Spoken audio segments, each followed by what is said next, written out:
But why, some say, the moon? Why choose this as our goal? And they may well ask, why climb the highest mountain? Why, 35 years ago, fly the Atlantic? We choose to go to the moon. We choose to go to the moon.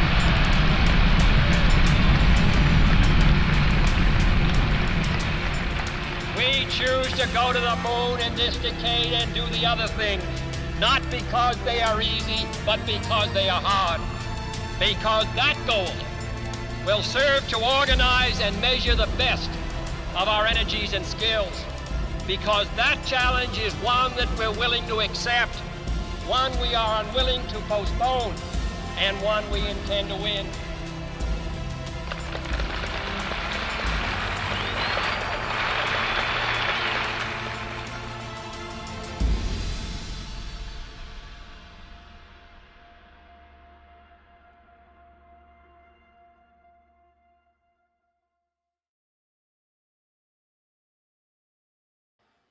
Today we are in part 2 of Crazy Like Us.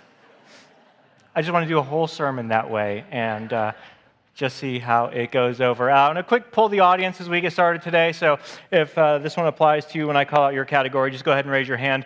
How many of you are decisive decision makers? And you have to make a decision, you make it, you move forward, you never second guess, you never have buyer's remorse, things like that. How many of you, that's you? You're just a decisive person, okay? You didn't have any problem getting that hand right up, did you? How many of you, when it comes to decisions, you like to be methodical? You draw a list of pros and cons and you weigh everything out so carefully so you always make the most accurate decision you can, okay? Thank you. How many of you are indecisive? You have a hard time making a decision? I'm surprised you got your hand up there, okay? If you're not sure if that's you, well, sometimes I am, but sometimes I'm not. Okay, that you're indecisive, okay? That's fine. The reason why that's fine is because most people don't realize how hard it is to make a decision mentally. There's been so much research into decision-making in the brain and how your brain arrives at conclusions and makes decisions, and it actually burns a significant amount of calories to make a decision. Decisions are taxing on your brain. In fact, there's been a research that's been done studying parole boards and figuring out, are they racially profiling people? Are there certain crimes? Why do some people get parole and other inmates don't get parole? The most stunning observation of this study was that it has to do on what time of day you're up for parole. People in the morning tend to get parole more than people in the afternoon, and they realize that's because we get decision fatigue as human beings. The more decisions you have to make, the more fatigued your brain becomes because it is taxing on your brain to make decisions. Now, one of the reasons why it's hard to make decisions is because of what's hanging in the balance of every decision you make. Every time you make a decision in your life, every time you say yes to an opportunity, to a decision, whatever that is, what's going on, and your brain understands this, you are putting to death an entire future possibility in your life, okay? If you say yes to losing weight, you are putting to death the possibility of what's for dessert tonight. If you say yes to marry a person, you are putting to death the future possibility of marrying all the other people that are out there and saying no to all the other fish in the sea.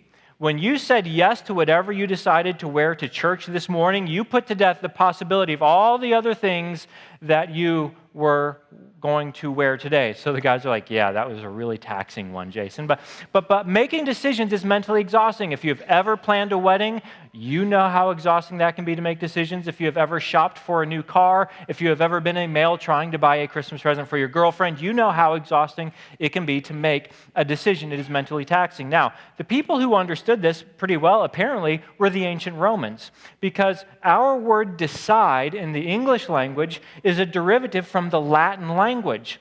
And the word side and decide comes from the Latin word kaido, which means to kill or to sever.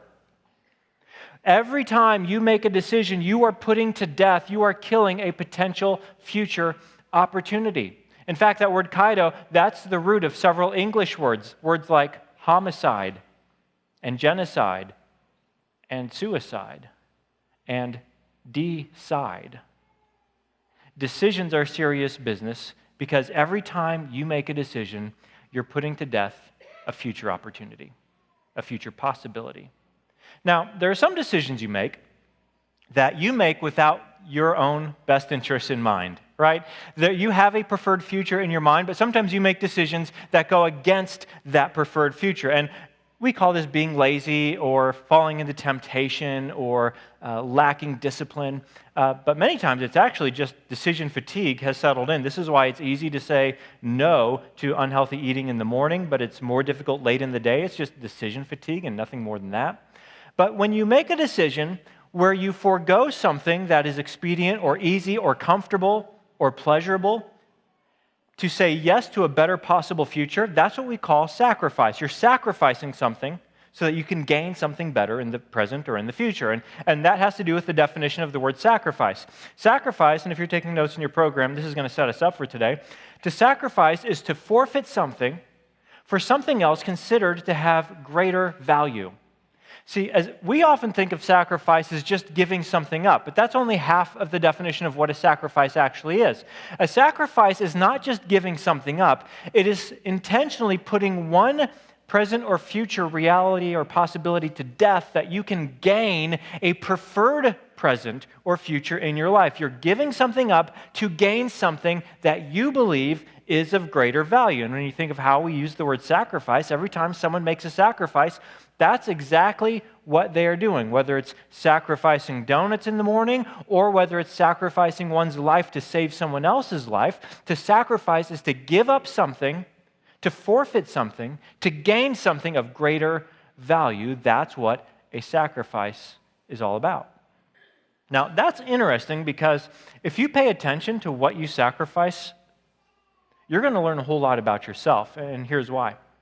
Sacrifices reveal what you most love. Sacrifices reveal something about your heart. They reveal what matters most to you, because there's all kinds of things you can sacrifice for in your life.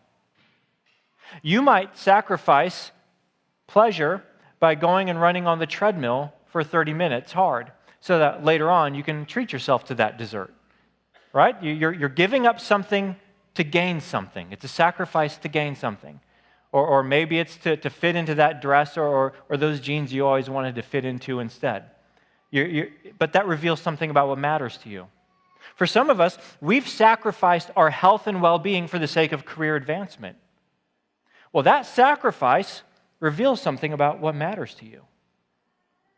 Or maybe you've sacrificed a sick day at work to get a free afternoon to go and do something. Well, that sacrifice reveals something about you. You see, we all make sacrifices. It's impossible to not make sacrifices. But you will never be an emotionally healthy person. And today we're going to discover you're never going to be a spiritually healthy person unless you learn to pay attention to this dynamic in your life.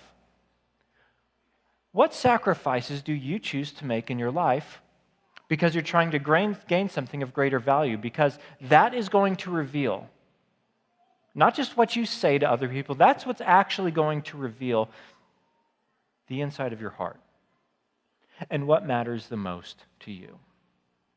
So, to give us background for this and context to help us understand this in our own lives, we're going to look at the life of someone who lived a very long time ago. If you were here last week, we were introduced to a man by the name of Abraham. And last week and this week, we're talking about his life because he really helps us understand how to see in our own hearts and figure this out in our own lives. And if you missed last week, by the way, I think it's worth going online and watching it because I think the message was helpful. So many of you were so kind in your compliments of last week's message. And I gave you a sneak peek of the floor plan of our new building that we're designing. And we got exactly one question about the building all week long. Is there a place for moms to nurse babies in this building? That's important? No, yes, the answer is yes. You couldn't see it because we just put it up on stage. We're good, you're covered. We're thinking of everyone in this design. But we're going to look at the life of Abraham, and last week we were introduced to his life. And if you want to summarize his entire life, it summaries like this. Abraham was called to sacrifice, to give up everything to gain something of greater value. Because last week we saw how God came to Abraham, 75-year-old man with a wife who was barren, who had no kids, and said to him, Abraham, I've got a plan for your life, and here's what I want you to do. I want you to leave everything that's comfortable. I want you to leave everything that's familiar. I want you to leave everything that's stable and go to a place, and I will show you where it is when you get there. But if you obey me, If you sacrifice these things to me, there is something to be gained. I will bless you. I will make your name great. I will make you into a great nation because there will be so many descendants that come from your family tree, and you will be a blessing. And Abraham, I know you're worried, so here's what I want you to know. If anyone curses you, I'll curse them. If anyone blesses you, I'll bless them, meaning don't worry about the outcomes. I will worry about all that. You worry about deciding whether or not you are going to trust me and obey me. And just so you know, I am blessing you so that you can be a blessing. So what Abraham can gain of greater value if he sacrifices the familiar and the comfortable, what he can gain is that he will be blessed so he can bless. He will be blessed not to be a reservoir of God's blessing, but to be a garden hose of God's blessing. That God pours blessing in one end and we pour blessing out the other end. That's how God designed his blessings to work in your life. And that's what he says to Abraham in his life. I'm going to keep pouring in the blessing so you can keep pouring out the blessing to the world. And that's what Abraham is called to gain. The blessing of God, the favor of God, the presence of God, and a bigger trust and faith and knowledge that God is for him and God is with him. And I don't want you to miss the significance of that. When you think of the anxiety that lives in your heart, do you know what would happen to that anxiety if you had a full knowledge in your mind of what it means that God is for you and God is with you? When you have worry in your life, what would the knowledge that God, no, he is for you and he is with you, what would that do to that worry? So Abraham looks at everything in his hands and he has a decision to make. Do I hang on to what is known and familiar and safe? Or do I open-handed to God? Whatever you want, I'm going to do. And I will sacrifice, because a sacrifice is not just giving something up. It is strategically deciding, I am going to forfeit this so that I can gain that. Well, if you track with the life of Abraham, and we're not going to read through it all today, Abraham obeys God. He decides, I'm going to put my future in God's hands, and he goes to this new land, and God doesn't show up the way God said he would. Abraham was 75, he turns 80, he turns 85, he turns 90. No son, no child, no children. And it's not until the age of 100 that God finally says, okay, now's the time, Abraham. Now you're going to have a son. And Abraham and Sarah have a son, and they name him Isaac, which means laughter. And now, if you were just reading the story for the first time, you would think to yourself, and they lived happily ever after. Man, what a story of faith.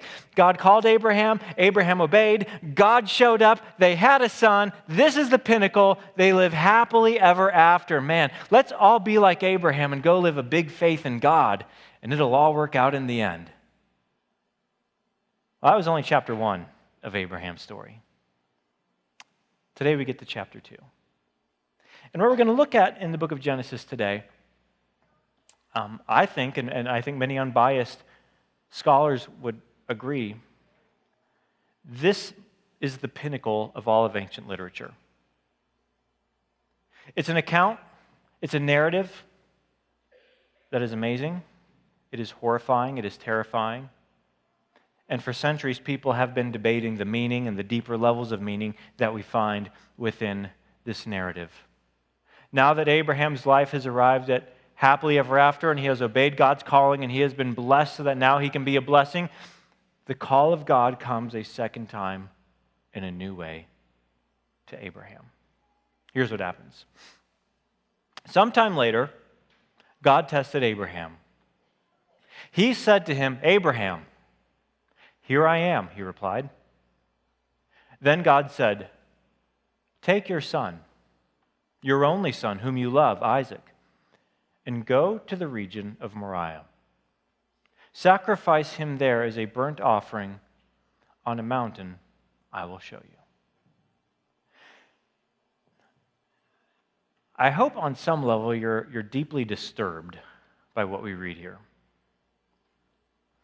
Because over the years there have been some ministers who approach this text and say, God is going to put Abraham to the test to see if he loves him. And when God says, I want you to kill your own son, Abraham said, Yes, sir, and he's ready to do whatever God tells him to do. So you should all go out and be like Abraham, and whatever God tells you to do, even if it seems crazy, you go obey God. And there's a man in the church that morning, and he says, all right. And he goes home, and he takes his son, and he kills him. And then the next week, the minister stands up and condemns the atrocity that has been committed in our community this week. How could someone have no morals and scruples that they would kill their own son? Okay, if that guy is terrible, why isn't Abraham terrible? If that guy goes to prison, why doesn't Abraham go to prison? I mean, if God is testing Abraham, and he says to Abraham, go do something that is the most immoral, wicked thing you could do, wouldn't Abraham pass the test by saying, no, murder is a sin, I'm not going to do that? So clearly the point of what is going to transpire here is not, go be like Abraham and do whatever crazy thing you think God told you to do, because that's what it means to be a man of faith. Now already, and the narrator is such a brilliant storyteller, he's telling us something about why this command is coming to Abraham. The reason why he says it this way, take your son, your only son whom you love, instead of just saying, take Isaac, that's all he has to say, okay? Or take your boy, that's all he has to say. The reason why he says it this way is because he's telling us something about the heart of Abraham. For 25 years, Abraham had been waiting, having no choice but to trust God, having no choice but to say, I have to let God be God and do what God is going to do. This is completely out of my hands. There is nothing I can do to have, well, there's one thing I can do to have a son, but it's not working. I have to wait for God to show up on my behalf and intervene. And he had to live by faith. He had no other choice. And finally, he receives the son of grace, the son of the promise. He receives Isaac. Now, guess what he doesn't have to do anymore? Wait for God, trust in God, hope in God, because now he has his heart's desire. And the reason why the narrator says it like this is because the center of Abraham's life is starting to shift toward his son, Isaac. Where instead of his hope and his confidence for the future being in God, his hope and his confidence and the center of his heart is starting to shift toward what God gave him, his son, Isaac. Now, there's one other thing that's important to know here. Abraham, well, so some of us today in our culture, we think, well, God's telling Abraham to murder his son. In context and in his culture, that is not what Abraham thought at all. And here's why. If God had said to Abraham, Abraham, go into Isaac's tent and stab him, Abraham never would have done it. If God had said, Abraham, go and offer your wife Sarah as an offering to me, Abraham never would have done it. And here's the reason why. Every ancient culture, including Abraham's culture, was guided by the law of primogeniture, the firstborn. That the firstborn son was the most important member of the family.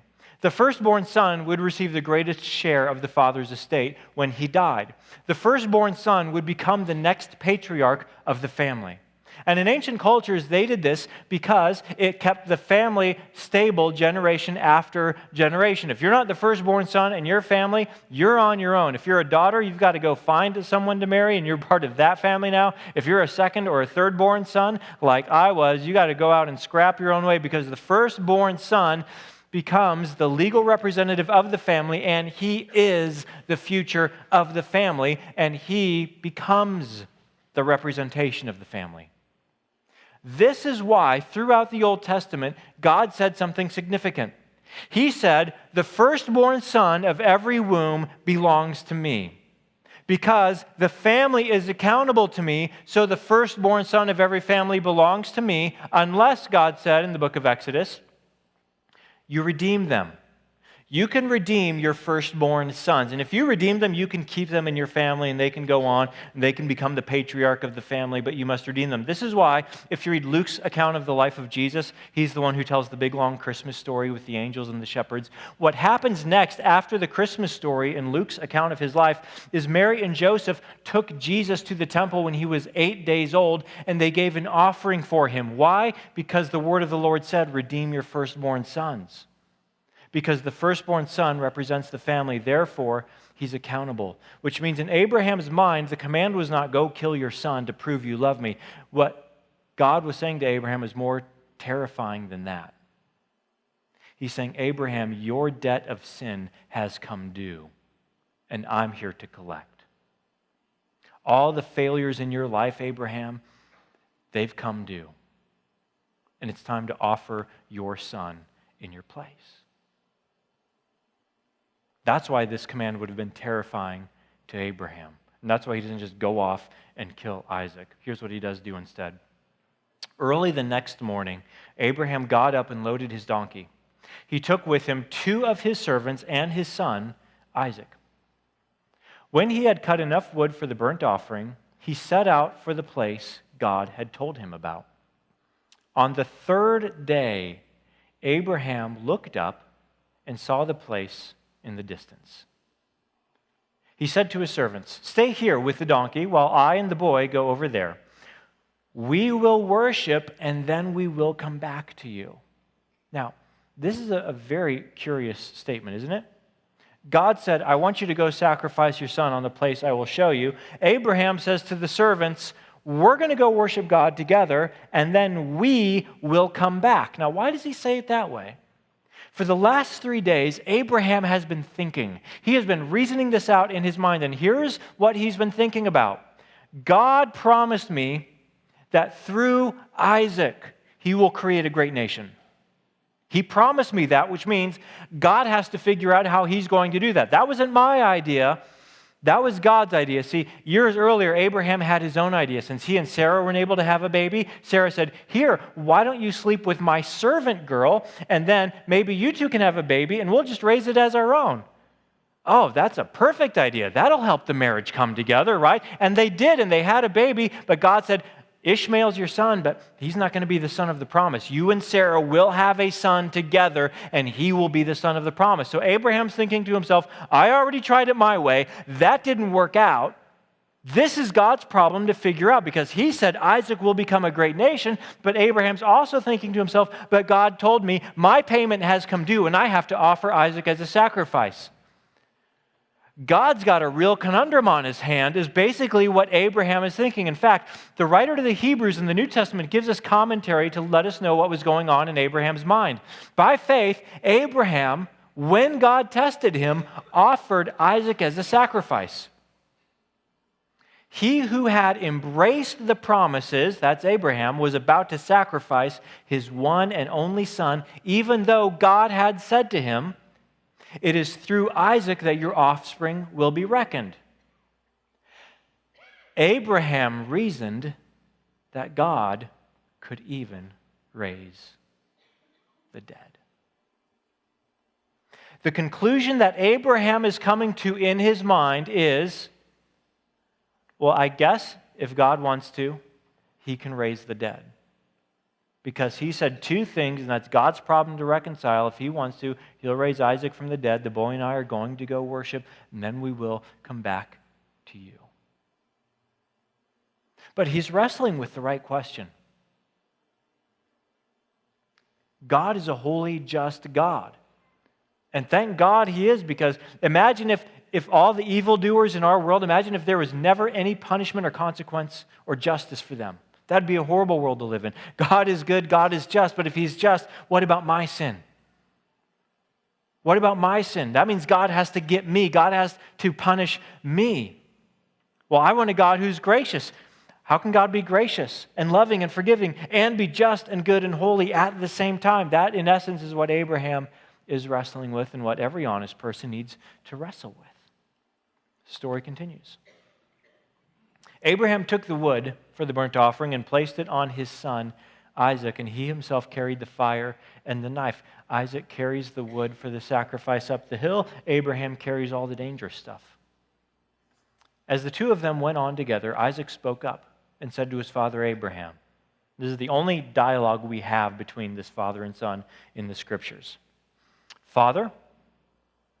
"Yes, my son," Abraham replied. "The fire and the wood are here," Isaac said. "But where is the lamb for the burnt offering?" Abraham answered, "God himself will provide the lamb for the burnt offering, my son." And the 2 of them went on together. Now, look at what Abraham isn't thinking. He isn't thinking as he's climbing up that hill, I think I can, I think I can, I think I can. He's not giving himself a pep talk saying, okay, you can do this, do what God told you to do, be strong, be courageous, do not be afraid. He's not saying that at all. What's he saying? God will provide. In Hebrew, provide means to see to. God will see to it. I don't see a lamb, you don't see a lamb, I don't know where the lamb's going to come from. God's going to see to the lamb. God will provide a substitute, an offering. That's what he will do. That's what I'm trusting him to do, as the two of them went on together. Continues. When they reached the place God had told him about, Abraham built an altar there and arranged the wood on it. He bound his son Isaac and laid him on the altar on top of the wood. Then he reached out his hand and took the knife to slay his son. But the angel of the Lord called out to him from heaven, Abraham, Abraham, here I am, he replied. Do not lay a hand on the boy, he said. Do not do anything to him. Now I know that you fear God because you have not withheld from me your son, your only son. Abraham looked up, and there in a thicket he saw a ram caught by its horns. He went over and took the ram and sacrificed it as a burnt offering instead of his son. So Abraham called that place, the Lord will provide. And to this day it is said, on the mountain of the Lord it will be provided. As Abraham is ready to slay his son, his one and only son, whom he loves, on top of the mountain, the angel of the Lord says, stop. I will provide a substitute. I will provide. I will see to it that there is a substitute who can die for the sin of your family instead of your son. I will see to it that there is a substitute who takes your son's place so that your family's sin can be atoned for. And now Abraham is left to wonder, great, but how does that work? I mean, I'm cool with this arrangement, God, but how can a ram, how can this animal substituted in the place of my son account for the family debt of sin that we owe to you? And the answer is something that Abraham could only assume and guess at, but it's something that we have so much a better picture of. It's that we can see how God provided so much better than Abraham, because 2,000 years later at Mount Moriah, a city had been established at that place called Jerusalem. And 2,000 years later, Jesus carried the wood for a sacrifice up to the top of the mountain.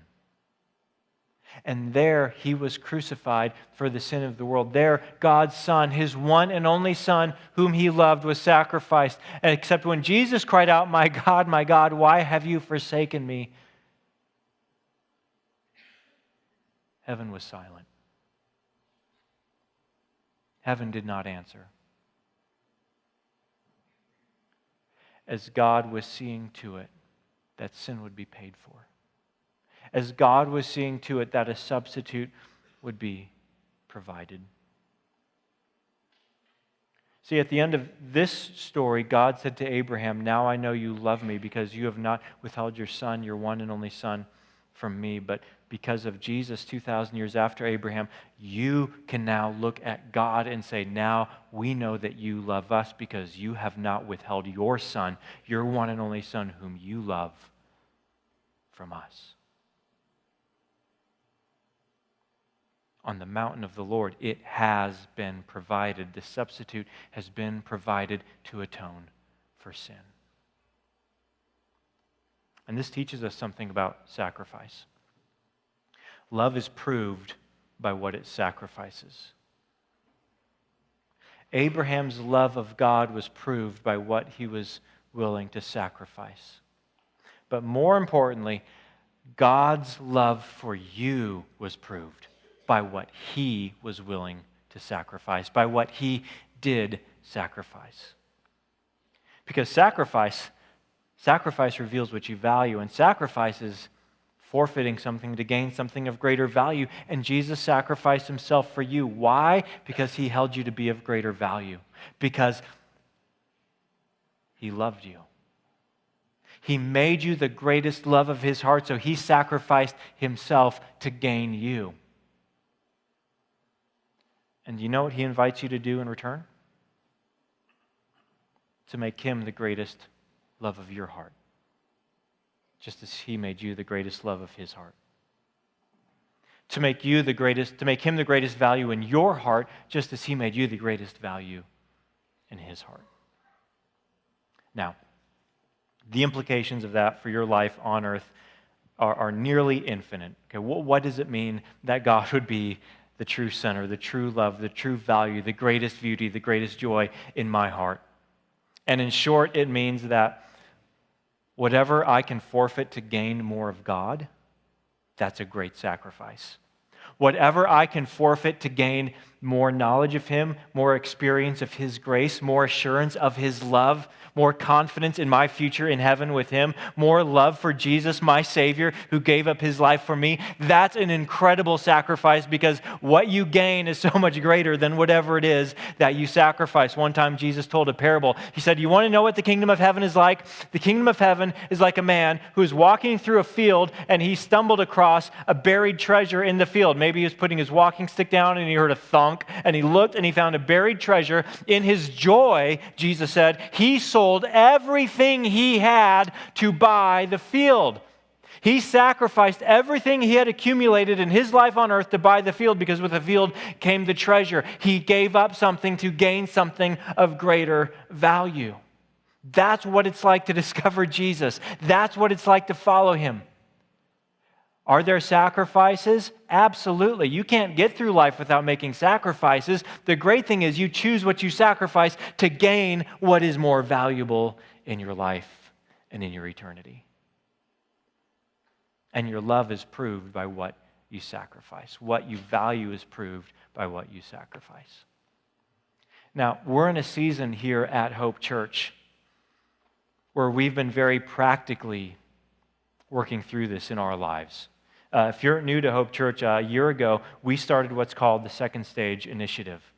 The Second Stage Initiative is an opportunity we have collectively as a church to move to the next stage of impacting lives and eternities. We've had an incredible first stage as a portable church.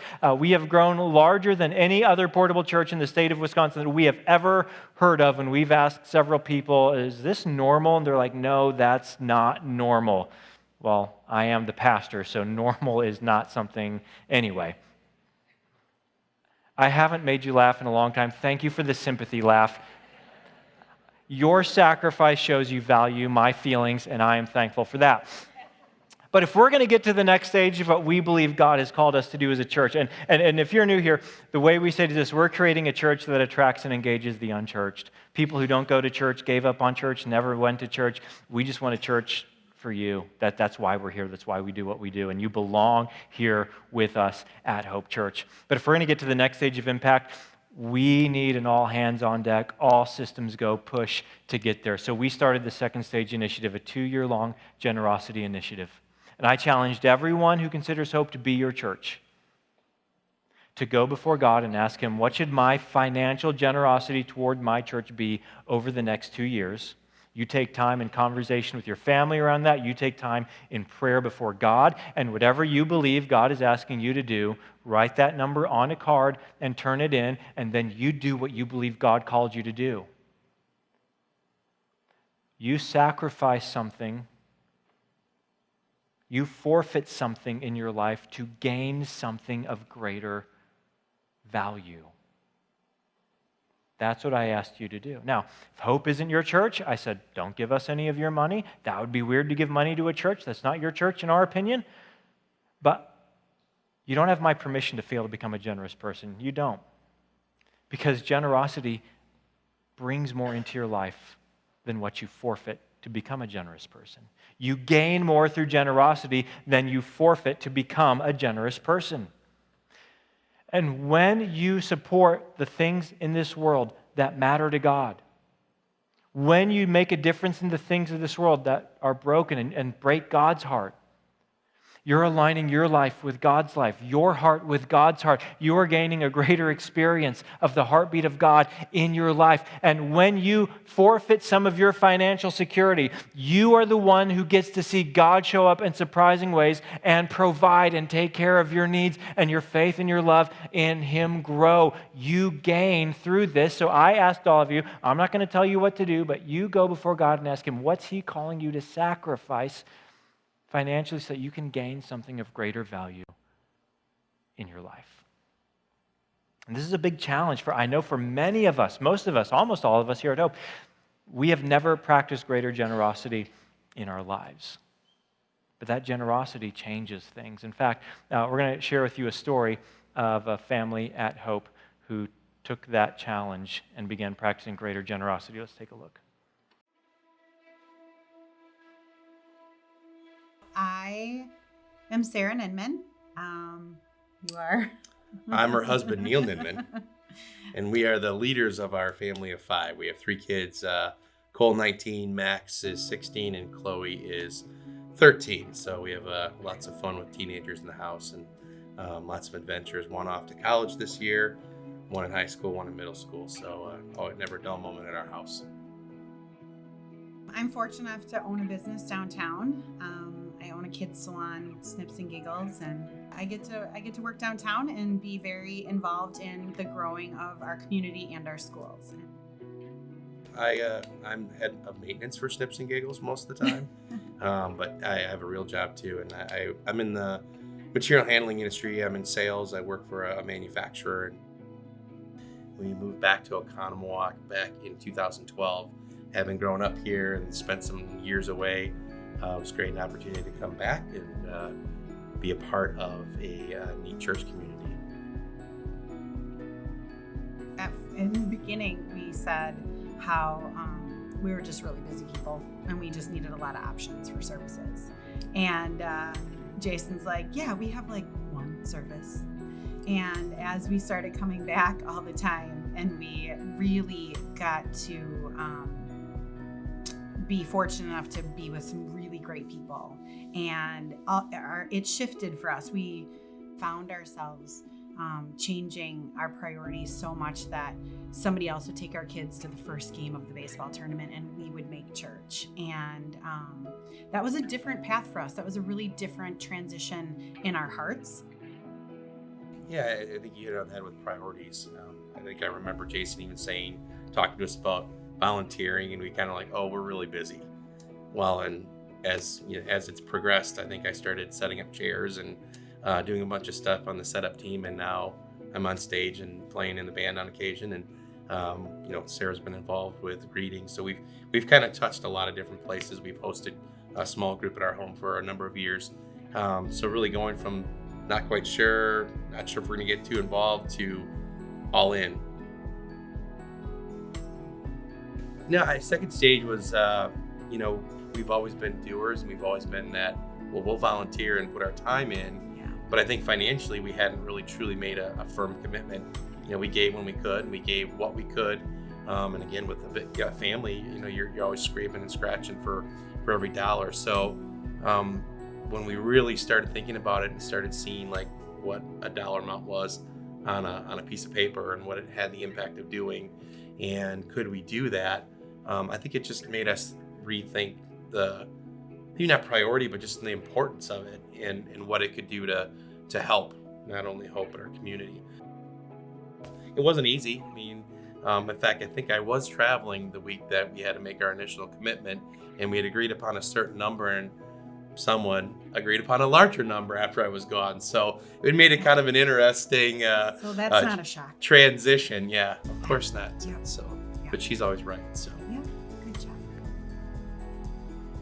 Growing in that way for us and committing to a long-term number and knowing that like our business is such a gift from God, and how to give back like that from a monetary standpoint became a place in our heart that we needed to challenge. And then when we did, it created such a level of peace in my heart that we were going to give a certain dollar amount continuously without any fear. it's crazy to ask for the amount of money that we asked for collectively as a whole. And I think a lot of us, when we first saw that number, as we talked in our small groups and in our faith communities, of, well, that's kind of nuts. And I don't know if we'll ever get there. When we saw that we surpassed the goal, I think we were blown away. People think faith is crazy, so why not be crazy?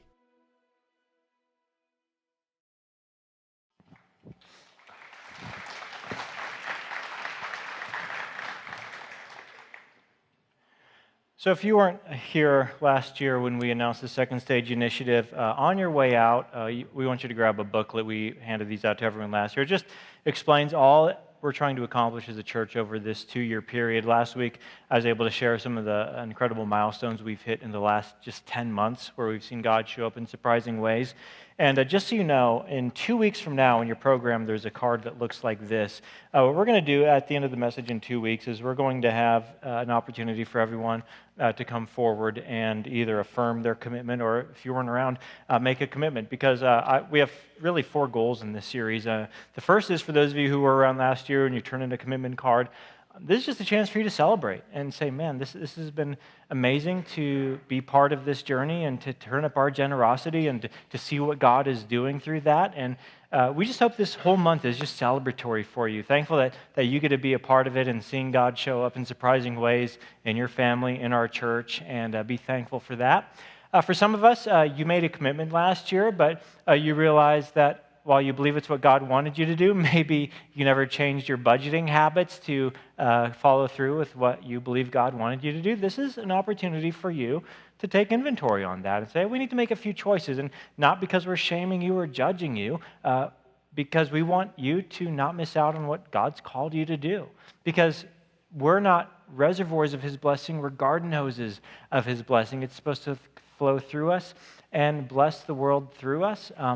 For those of you who weren't around last year and you're not sure we're the right church for you, we want you to do the same thing. Go before God, ask Him what your generosity should be. Give it somewhere else. Honestly, if you don't know about us, if you're just checking us out, go be generous somewhere else. That's not going to bother us a bit. This is about what we want for you, what God wants for you. I can recommend some of our partners. We love Family Promise. We love the Lake Area Free Clinic, the Lighthouse Youth Center. Those are some of our partners we support financially as a church every year. Give directly there. Support them. They're doing great work, but be generous somewhere. And for those of you who say, you know what, it's time to make this my church. We don't want you to miss out on the decades of impact that this initiative is going to have. We want for you, every time you drive by, every time you walk into this facility that we're going to build, every time you see baptisms happen there, every time you see young children running out of Kids Connect with huge smiles on their faces and crafts that talk about God's love for them in their lives, every time you hear stories of families whose lives and eternities have been changed by our church, we want you to have the humble satisfaction, the joyful satisfaction of knowing I had an opportunity. God gave me an opportunity to be part of this, and I am a part of this, and you'll be forever thankful to God for that, and people will literally be forever thankful for you because you jumped into that. So that's what we're inviting everyone to do. We're inviting you to be generous, and here's our last idea today. What is God asking you to sacrifice that you might gain something of greater value? Because the sacrifice is never made unless there is a destination, a goal, a desired future in mind. So I want you to know 2 things. What is God asking you to sacrifice? And through that sacrifice, what is God inviting you to gain through that sacrifice? So what is God asking you to sacrifice? That's what you have to decide. Let's pray. Father, thank you for preserving this story from the life of Abraham, the incredible man of faith. We're amazed at his courage to trust you to work out the implications of what you commanded him to do. We're thankful today that we not only have Abraham as an example, but we have Abraham as a big sign pointing to Jesus, your son, your one and only son whom you loved, who, because he loved us, sacrificed himself that he might gain us forever. We thank you for your love and your commitment to us now and forever. Father, give us ears to hear your voice. Give us faith to trust you that whatever you've invited us to do, it's because you intend to prosper us and not to harm us.